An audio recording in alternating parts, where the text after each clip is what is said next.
हरे कृष्णा कृष्ण कृष्ण हरे हरे, हरे राम राम राम हरे। तो भगवत गीता की जो रीडिंग सीरीज है उसका आज 8वां दिन है। तो हम भगवत गीता की भूमिका पर ही हैं अभी, और उसके पैराग्राफ्स को पढ़ने और समझने का प्रयास कर रहे हैं। तो आइए शुरू करते हैं। हम अज्ञानतिमिरान्धस्य ज्ञानाञ्जनशलाकया चक्षुरुन्मिलितं येन तस्मै श्रीगुरवे नमः। नमो विष्णुपादाय कृष्णपृष्ठाय भूतले श्रीमते भक्तिवेदान्त स्वामिनिति नामिने। नमस्ते सारस्वते देवे गौरवाणी प्रचारिणे निर्विशेष शून्यवादी पाश्चात्यदेशतारिणे। जय श्री कृष्ण चैतन्य प्रभु नित्यानंद श्री अद्वैत गदाधर श्रीवासादि गौर। हरे कृष्णा कृष्ण कृष्ण हरे हरे, हरे राम राम राम हरे हरे। भले ही असनातन धार्मिक विश्वास का मानव इतिहास के पृष्ठों में कोई आदि हो, लेकिन सनातन धर्म के इतिहास में का कोई आदि नहीं होता, क्योंकि ये जीवों का साथ शास्त्र चलता रहता है। जहां तक जीवों के संबंध है, प्रामाणिक शास्त्रों का कथन है कि जीव को ना तो जन्म होता है ना मृत्यु। गीता में कहा गया है कि जीव की ना कभी जन्मता है और ना कभी मरता है, वह शाश्वत तथा विनाशी है। इस क्षण भंगुर शरीर के नष्ट होने के बाद भी वह रहता है। सनातन धर्म के स्वरूप के प्रसंग में हमें धर्म की धारणा को संस्कृत की मूल धातु से समझना चाहिए। धर्म का अर्थ है जो पदार्थ विशेष में सदैव रहता है। हम ये निष्कर्ष निकाल सकते हैं कि अग्नि के साथ ऊष्मा तथा प्रकाश सदैव रहता है। ऊष्मा व प्रकाश के बिना अग्नि शब्द का कोई अर्थ नहीं होता। इसी प्रकार हमें जीव के उस अनिवार्य अंग को ढूंढना चाहिए तो उसका सचर है, और चिर सचर उसका शाश्वत गुण है, और शाश्वत गुण ही इस नित्य उसका नित्य धर्म है। हरे कृष्णा। तो यहाँ पर प्रोपा जी कह रहे हैं धर्म के बारे में। छोटी सी हम एग्जांपल से समझ सकते हैं। धर्म होती है उसका जिसको उसका स्वरूप जो कभी भी उससे विलग नहीं किया जा सकता, सदैव उसमें उपस्थित रहता है, तो वो धर्म है। जैसे अग्नि का धर्म है ऊष्मा तथा प्रकाश। ये अग्नि जब जलेगी तो उसमें से हीट प्रोड्यूस होगी और प्रकाश यानी लाइट निकलेगी। तो वैसे ही जो सनातन धर्म है वो जीव का सनातन सनातन है। अगर वह जन्मता है, मृत्यु जन्म भी लेता है या मरता भी है, तो भी उसके साथ वो हमेशा रहता है। तो ये अविनाशी है सनातन धर्म, और ये कोई भी बंधन से बंधन में नहीं है, और सारे बंधनों से ये मुक्त है। हरे कृष्णा। आइए राघव चंद्र प्रभु जी, यहाँ से आप पढ़ लीजिए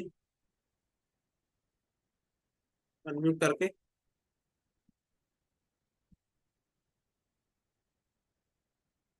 हरे कृष्णा।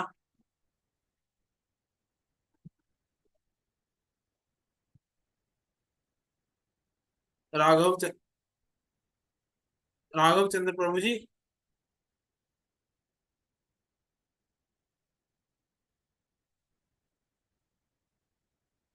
शायद नहीं है, फोन आ रहा। यश प्रभु जी, हरे कृष्णा, दंडवत प्रणाम। हरे कृष्णा प्रभु जी। मैं आप पढ़ूं प्रभु जी? यहाँ से हाँ, पढ़ रहा जब हूँ। समापन जब गोस्वामी। सनातन गोस्वामी ने श्री चैतन्य महाप्रभु से प्रत्येक जीव के स्वरूप के विषय में जिज्ञासा की, तो भगवान ने उत्तर दिया कि जीव का स्वरूप या स्वाभाविक स्थिति भगवान की सेवा करना है। यदि हम चैतन्य महाप्रभु के इस कथन का विश्लेषण करें तो हम देखेंगे कि एक जीव दूसरे जीव की सेवा में निरंतर लगा हुआ है। एक जीव दूसरे जीव की सेवा कई रूपों में करता है। ऐसा करके जीव जीवन का भोग करता है। निम्न पशु मनुष्यों की सेवा करते हैं जैसे सेवक अपने स्वामी की सेवा करते हैं।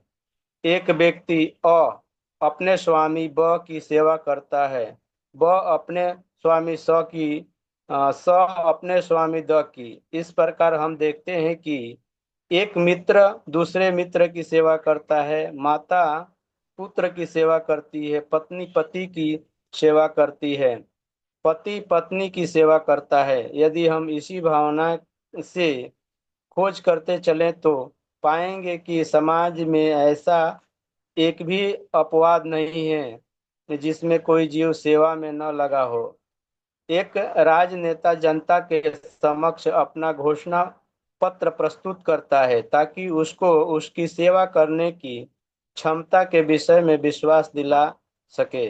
फलतः मतदाता उसे यह सोचते हुए अपना बहुमूल्य मत देते हैं कि वह समाज की महत्वपूर्ण सेवा करेगा। दुकानदार अपने ग्राहक की सेवा करता है और कारीगर शिल्पी पूंजीपतियों की सेवा करते हैं। पूंजीपति अपने परिवार की सेवा करता है और परिवार शाश्वत जीव की शाश्वत सेवा सेवा क्षमता से राज्य की सेवा करता है। इस प्रकार हम देख सकते हैं कि कोई भी जीव अन्य जीव की सेवा करने से युक्त नहीं है। एवं हम यह निष्कर्ष निकाल सकते हैं कि सेवा जीव की चिर सहचरी है और सेवा करना जीव का शाश्वत सनातन धर्म है। हरे हरे कृष्णा। थैंक यू प्रभु जी। तो यहाँ पर प्रभुपाद जी ने बिल्कुल क्लियर कर दिया कि जीव का सनातन धर्म क्या है।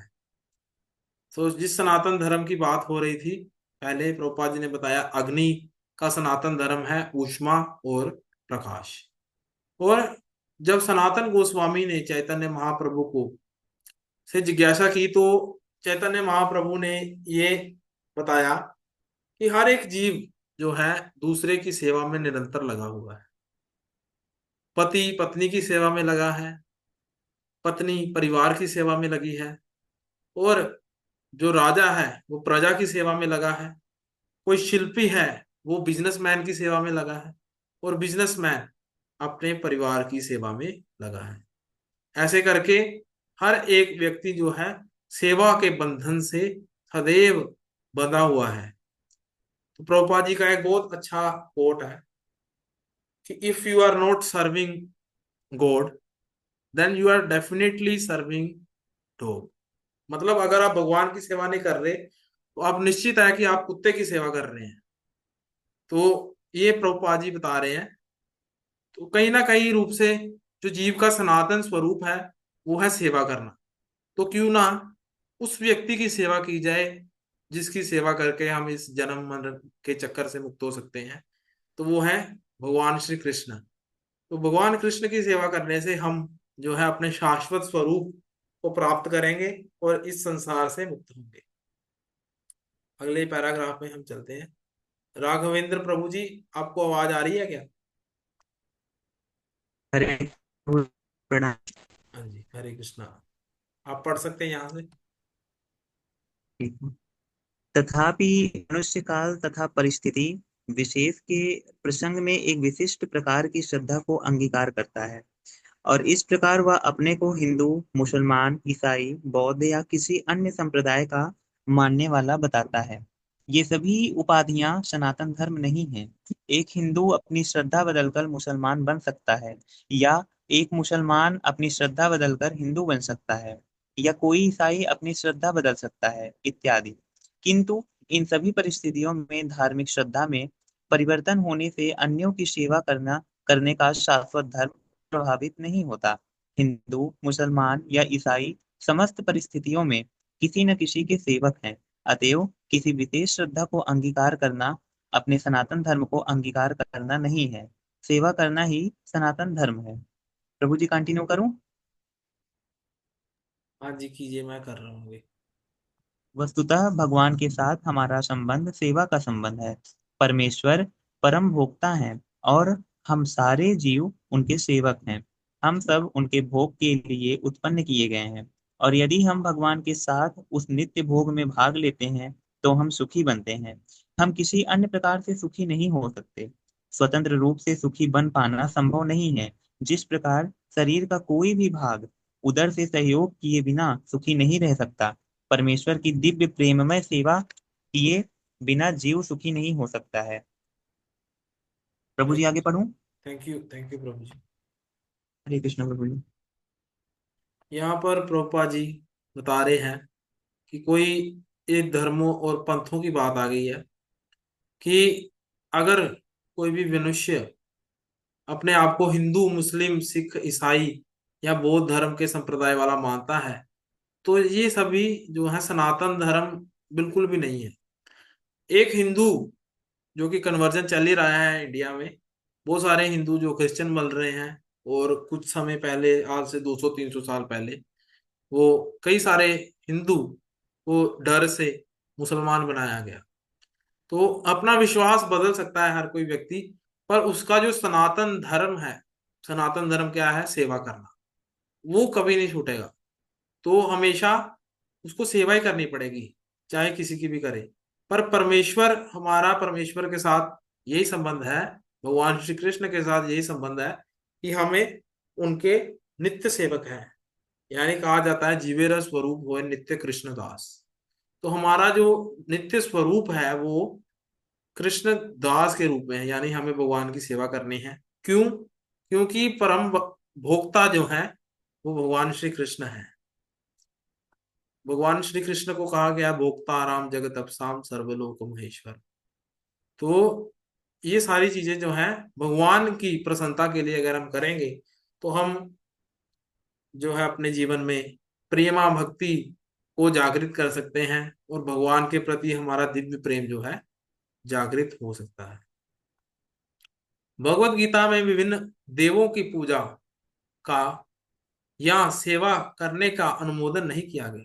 उसमें 7.20 में कहा गया है, कामे स्थिते कामे हृत्य ज्ञान प्रपद्ये अन्य देवता तम तम नियम मस्थया प्रक्याम नियत स्वयः। ये 7.20 में भगवान कह रहे हैं, जिनकी बुद्धि भौतिक इच्छाओं द्वारा मारी गई है वह देवताओं की शरण में आ जाते हैं, और वह अपने अपने स्वभावों के अनुसार पूजा के विषय में विधि विधानों का पालन करते हैं। यहाँ ये स्पष्ट कहा गया है कि जो काम वासना द्वारा निर्देशित होते हैं वह भगवान श्री कृष्ण की पूजा ना करके अन्य देवताओं की पूजा करते हैं। जब हम कृष्ण का नाम लेते हैं तो हम किसी संप्रदाय नाम का उल्लेख नहीं करते। कृष्ण का अर्थ है सर्वोच्च आनंद। इसकी पुष्टि हुई है कि परमेश्वर समस्त आनंद के आगार है। हम सभी आनंद की खोज में लगे रहते हैं। आनंद मयो अभ्यास 7 वेदांत सूत्र 1.1.12। भगवान की ही भांति जीव चेतना से पूर्ण है, सुख की खोज में रहते हैं। भगवान जो नित्य सुखी हैं, और यदि जीव उनकी संगति करते हैं, उनके साथ सहयोग करते हैं, तो वह भी सुखी बन सकते हैं। हरे कृष्णा।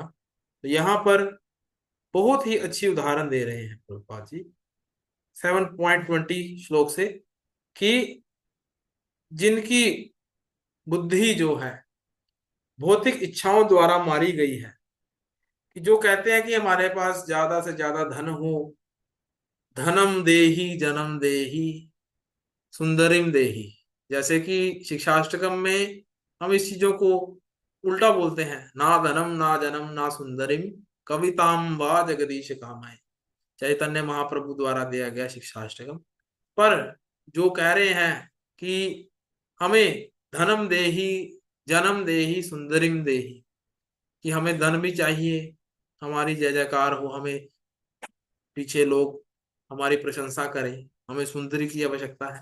तो ये सारी चीजें जो लोग चाहते हैं वो देवी देवताओं की शरण में चले जाते हैं, पर उनके पूजा पद्धति के विधि विधानों को पालन करते हुए उनसे अपनी जो इच्छाएं हैं वो पूर्ति के लिए उनकी पूजा करते हैं। तो देवी देवताओं को भी रेसिप्रोकेट करना पड़ता है, फॉर एग्जाम्पल जैसे हम किसी दुकानदार के पास जाते हैं, उसको अगर हम 10 रुपए देंगे तो बदले में उसको कोई ना कोई हमें चीज देनी पड़ेगी। वैसे ही देवी देवताओं की अगर हम पूजा करते हैं तो उनको रेसिप्रोकेट के रूप में उनको जो हमारी भौतिक इच्छा है उसकी पूर्ति करनी पड़ेगी। ये इस चीज में बंधे हुए हैं। पर जो भगवान कृष्ण की सेवा में लगे हैं वो इन सब से ऊपर उठ जाते हैं। और यहाँ पर एक शब्द आ रहा है, काम वासना द्वारा निर्देशित किए गए हैं जो लोग, वो देवी देवताओं कृष्ण की पूजा ना करके देवताओं की पूजा करते हैं। यहाँ काम वासना को ये भी कहा गया कि जो हमारी भौतिक वासना यानी भौतिक अटैचमेंट है, भौतिक चीजों से हम ज्यादा पैसा हमारे पास हो, ज्यादा प्रॉपर्टी हो, बड़े बड़े बंगलास हो, हमारा बिजनेस बढ़िया चले, ज्यादा चीजों भौतिक चीजों के प्रति जो आसक्त है वो कृष्ण की पूजा नहीं करते, वो देवी देवताओं के पास चले जाते हैं।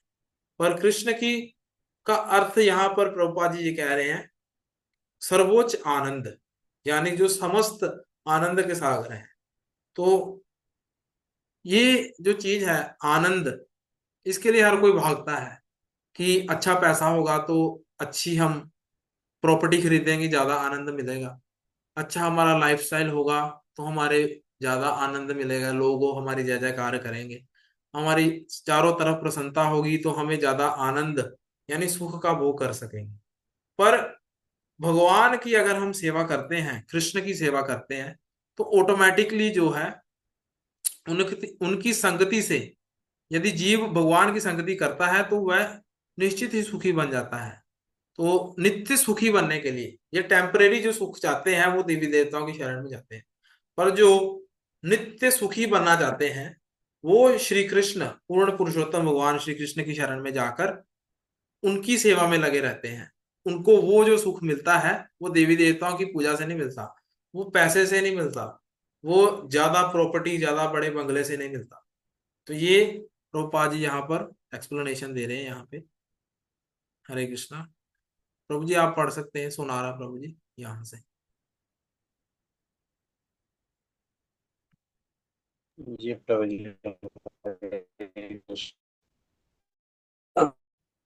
भगवान के में दुख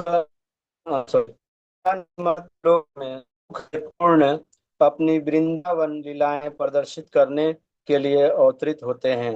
अपने गोप मित्रों के साथ, अपनी गोपिका सखियों के साथ, वृंदावन के अन्य निवासियों के साथ तथा गायों के साथ उनकी लीलाएं सुख से ओतप्रोत थी। वृंदावन की सारी जनता कृष्ण के अतिरिक्त अन्य किसी को नहीं जानती थी, परंतु भगवान कृष्ण ने अपने पिता नंद महाराज को भी इंद्रदेव की पूजा करने से निरुत्साहित किया, क्योंकि वे इस तथ्य को प्रतिष्ठित करना चाहते थे कि लोगों को किसी भी देवता की पूजा करने की आवश्यकता नहीं है, उन्हें एकमात्र परमेश्वर की पूजा करनी चाहिए, क्योंकि उनका चरम लक्ष्य उनके भगवान के धाम को वापस जाना है। हरे कृष्ण। हरे कृष्णा। यहाँ पर प्रभुपाद जी ने बताया कि भगवान कैसे वृंदावन में प्रकट होते हैं अपनी गायों अपनी गोपियों के साथ सभी को सुख देने के लिए। तो भगवान के दो प्रयोजन होते हैं, जैसे कि कहा ही गया है, यदा यदा ही धर्मस्य ग्लानिर्भवति भारत अभ्युत्थानम अधर्मस्य तदात्मानं सृजामि परित्राणाय साधूनां विनाशाय च दुष्कृतां धर्म संस्थापनार्थाय संभवामि युगे। पहला भगवान का प्रयोजन यही होता है कि जो उनके भक्त हैं उनको आनंद मिले। तो दूसरे प्रयोजन में जो वो धर्म की स्थापना सब कुछ करने के लिए, असुरों का विनाश करने के लिए उत्पन्न होते हैं। दो प्रयोजन होते हैं जब भी भगवान प्रस्तुत उपस्थित होते हैं इस भौतिक लक्ष्य भौतिक संसार में। तो यहाँ हम थोड़ी जो पीछे पेंटिंग्स गई हैं इसके बारे में थोड़ा देख लेते हैं और फिर हम विश्राम देंगे यहाँ पे।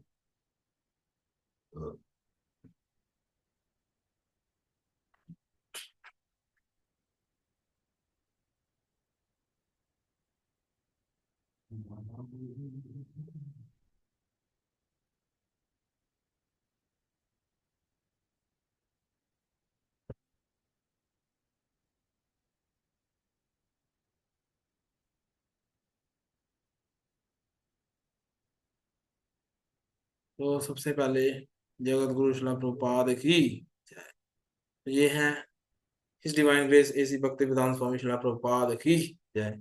इस्कॉन के फाउंडराचार्य जिन्होंने भगवत गीता को ही तात्पर्य और वर्ड टू वर्ड मीनिंग के साथ हमारे सामने रखा, जिससे हम भगवत गीता को आज समझ पा रहे हैं। ये प्रभुपाद की ही कृपा है। और इस परंपरा में आ रहे जो आचार्यगण हैं उनके चित्र दिए गए हैं। सबसे पहले प्रभुपाद जी के गुरु महाराज शिला भक्ति सिद्धांत सरस्वती ठाकुर प्रभुपाद गौड़िया मठ के जो संस्थापक हैं, और जिन्होंने 64 गौड़िया मठ को पूरे भारतवर्ष में रखा। और प्रभुपाद जी को इंस्ट्रक्शन दी कि आप पाश्चात्य देशों में जाके पाश्चात्य भाषा में वैदिक जो धर्म ग्रंथ है उनका प्रचार प्रसार कीजिए। फिर इधर इनके गुरु महाराज हैं श्रीला गौर किशोर दास बाबा जी महाराज। ये भक्ति सिद्धांत सरस्वती ठाकुर प्रभुपाद के गुरु हैं। और इनसे ऊपर हैं श्रीला भक्ति विनोद ठाकुर, जो कि श्रीला भक्ति सिद्धांत सरस्वती ठाकुर प्रभुपाद के पिता भी हैं। पर इनसे जो कुछ भागवतम की शिक्षा लेने, भागवतम के बारे में सुनने गोरकिशोर दास बाबा जी महाराज आते थे, तो इनका स्नेह था। तो ये गृहस्थ भक्त थे और अपने टाइम में बहुत ही अच्छे कार्यों पर ब्रिटिश सरकार के साथ इनके अच्छे संबंध थे। और बहुत ही अच्छा इन्होंने भक्ति के लिए जो आज नवदीप मायापुर धाम देख रहे हैं उसको इन्होंने खोज निकाला गोरकिशोर दास बाबा जी महाराज, जगन्नाथ दास बाबा जी महाराज की मदद से। तो ये हैं जगन्नाथ दास बाबा जी महाराज जो इनके गुरु महाराज हैं। इसी परंपरा में आगे इससे पहले पंच तत्व हैं, इनके बारे में पता ही होगा। श्री कृष्ण चैतन्य महाप्रभु, श्री नित्यानंद महाप्रभु, अद्वैताचार्य, गदाधर पंडित और श्रीवास आचार्य। श्री कृष्ण चैतन्य महाप्रभु हैं राधा और कृष्ण के सम्मिलित अवतार, जिन्होंने युग धर्म हरि नाम संकीर्तन का पूरे भारतवर्ष में जो है मूवमेंट को चलाया। और ये है बलराम जी की एक्सपेंशन श्री नित्यानंद महाप्रभु। तो नित्यानंद प्रभु की जय। यहाँ पर अद्वैताचार्य हैं, ये महाविष्णु और शिव जी की जो है एक्सपेंशन है। यहाँ पर है गदाधर पंडित जो राधा रानी की एक्सपेंशन है। और ये है श्रीवासाचार्य जो है नारद मुनि की एक्सपेंशन। आगे हम चलते हैं। ये पहले अध्याय के बारे में बता रहे हैं कि जैसे धृतराष्ट्र पूछते हैं कि क्या हो रहा है संजय मुझे बताओ, उसके रिलेटेड ये पेंटिंग है। तो हम यहीं पर आज विश्राम देते हैं। कल इस भूमिका की ओर फिर से बने रहेंगे। अगर किसी का कोई प्रश्न है तो आप पूछ सकते हैं।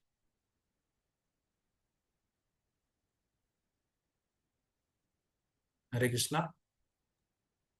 हरे कृष्णा प्रभु जी, दंडवत प्रणाम। हाँ जी, हरे कृष्णा धन्यवाद प्रणाम। प्रभु जी, इस क्लास से रिकॉर्डिंग तो कोई भी प्रश्न नहीं है मेरा, बट एक अलग से क्वेश्चन है। जैसे कि हम अगर नाम जप करते हैं तो प्रभु जी मेरा मन मतलब बहुत भटकता है, तो उसके लिए हम क्या कर सकते हैं? यदि आप ब्रह्म मुहूर्त में कोशिश कीजिए कि चैंटिंग कीजिए, गुरु महाराज के साथ जपा टोक में बैठिए, वहां पर चैंटिंग कीजिए, ऑटोमेटिकली जो है मन आपका स्थिर होगा। और जो है जब हम चैंटिंग कर रहे हैं उससे पहले आप शिक्षाष्टकम और 10 नाम अपराध बोलकर चैंटिंग कीजिए। और कोशिश कीजिए अगर तुलसी महारानी आपके समक्ष है तो उनको भी सामने रख के चैंटिंग कीजिए। ये सारे पॉइंट्स हैं। और भी कुछ गहरी बातें हैं कि पहले हमें, जैसे प्रोपा जी कहते हैं, जीरो स्टेज यही है, चैंट एंड हेयर, कि हमने चैंट करना है और सुनना भी है क्या बोल रहे हैं हम। पूरे मंत्र को हमने मुख से बोलना है और कानों से सुनना है। जैसे यज्ञों को जी प्रभु आहुति जी। देते हैं ना, तो ये यज्ञ कुंड हाँ। है, हवन कुंड है, और यहाँ से हवन हो रहा है भगवान के नाम। ऐसे करके जी बोलना है और श्रवण करना है, पहला यही है, सबसे पहला स्टेप, जीरो लेवल। ये चीजों से आपको मदद मिल सकती है, आप करके देखिए ट्राई। हरे कृष्णा।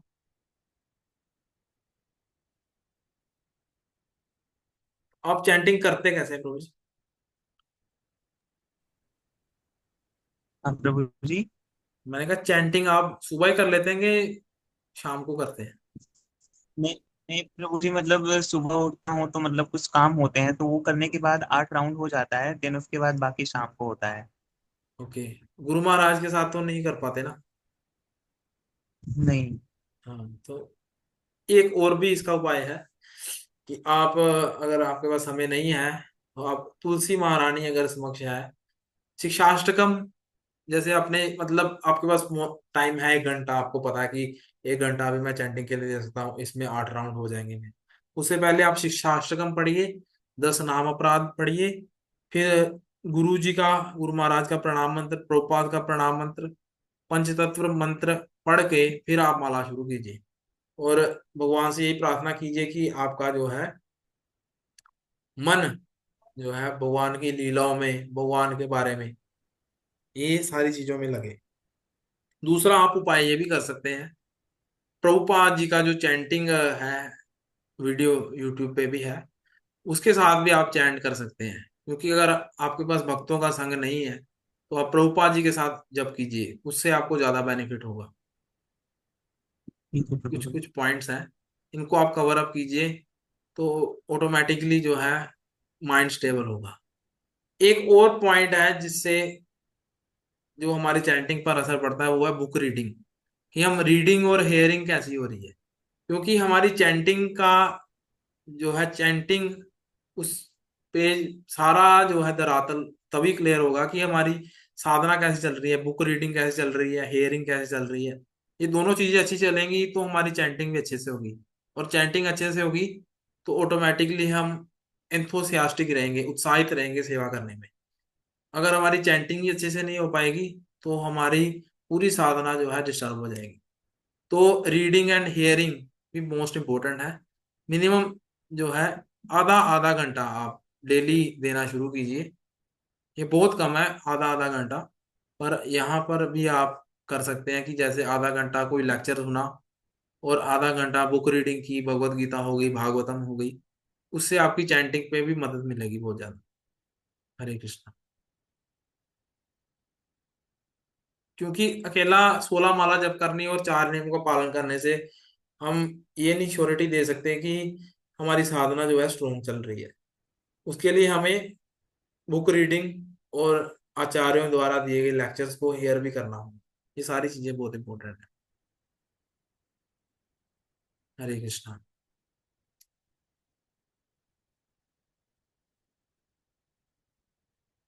और अगर प्रवचन नहीं है तो यहीं पे हम विश्राम दे रहे हैं क्लास को। वाञ्छाकल्पतरुर्भैश्च कृपा सिंधु वच पतितानां पावनेभ्यो वैष्णवेभ्यो नमो नमः। अनंत कोटि वैष्णव वृंद की जय, नामाचार्य श्रीलदास ठाकुर की जय, भगवत वाणी श्रीमद् भगवत गीता की जय, निताई गौर प्रेमानंदे हरि हरि बोल। हरे कृष्णा कृष्ण कृष्ण हरे हरे, हरे राम राम राम हरे हरे। हरे कृष्णा, धन्यवाद, प्रणाम। हरे कृष्ण प्रभु जी, दंडवत प्रणाम, हरि बोल। हरे हरे कृष्ण। कृष्णा प्रभु जी, धन्यवाद प्रणाम। हरे